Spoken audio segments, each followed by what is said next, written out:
Let's start with a fact that almost no one talks about. Before the temple in Jerusalem was destroyed, God had already left it. Not symbolically, not figuratively. His actual presence, the glory that once filled the sanctuary, departed. The building still stood, the sacrifices still continued, the priests still performed their duties, but the God who once filled it was no longer there.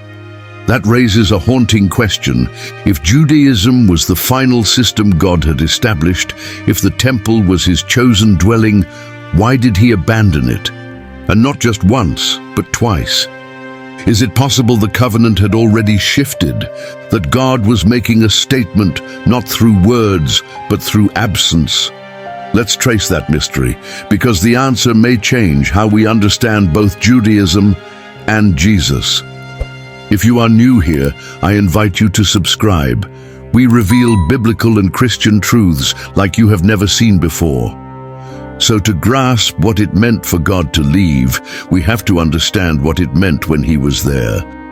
The temple wasn't just a building, it was the meeting place between heaven and earth. In 1 Kings chapter 8 verses 10 to 11, when Solomon dedicated the first temple, scripture says the priests couldn't even stand to minister because the glory of the Lord filled the house. This wasn't metaphor, this was manifestation. Just like in the wilderness, when the tabernacle was completed and a thick cloud descended and the glory of the Lord filled it. Exodus 40 verse 34. The temple was the place of fire, smoke, holiness, and divine encounter. Israel didn't just worship God there, they met him there. So when the glory left, it wasn't just a change of mood. It was the end of something sacred and the beginning of a question that still echoes today. Why did he leave? There are 5 turning points that help explain not just the loss of a building, but the shift of an entire covenant. Let's start with the first. Point number 1, the temple was conditional. God never promised to stay in the temple no matter what. His presence was always conditional, based on covenant loyalty. When God appeared to Solomon, he was clear, "If you or your children turn away from me, this house I have consecrated, I will cast out of my sight." 1 Kings 9 verses 6 to 9. The temple was holy, but it wasn't untouchable.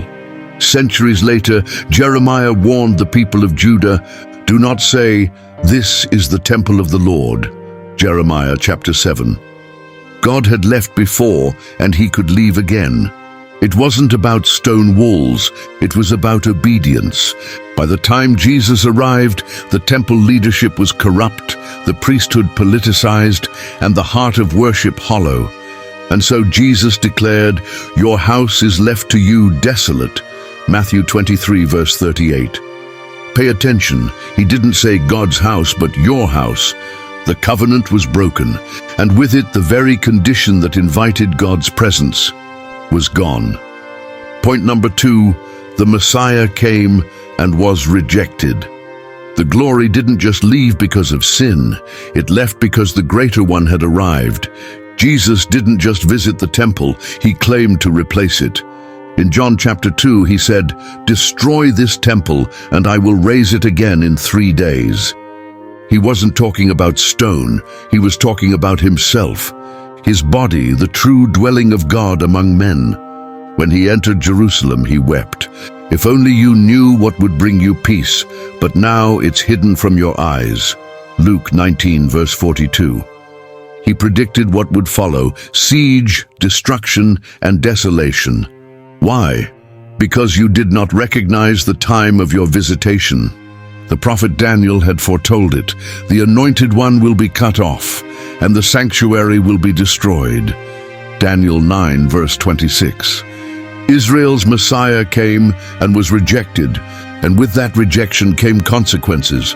God's glory didn't just depart, it shifted to the one who was the true temple. And that's why the old sanctuary was never rebuilt, because its purpose had been fulfilled. Point number 3, the new temple was already here. The temple wasn't discarded, it was fulfilled. From the beginning, Jesus presented himself as the new meeting place between God and man. John chapter 1 verse 14 says, "The Word became flesh and dwelt among us."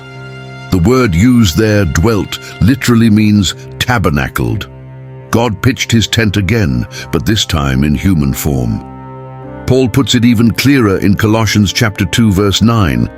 In him dwells all the fullness of deity in bodily form.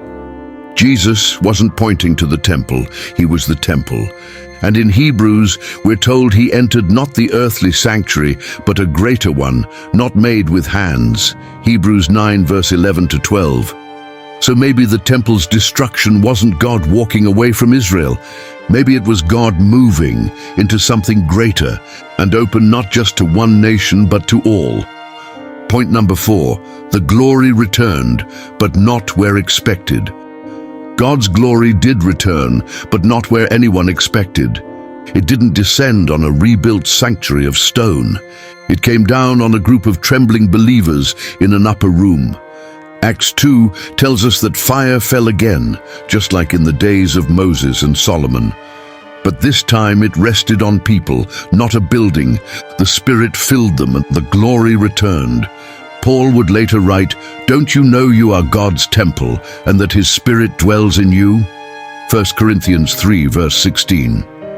The new temple wasn't physical, it was spiritual, made of living stones, filled with God's presence. And perhaps this is what Ezekiel saw, not just a future building, but the return of glory to a restored people.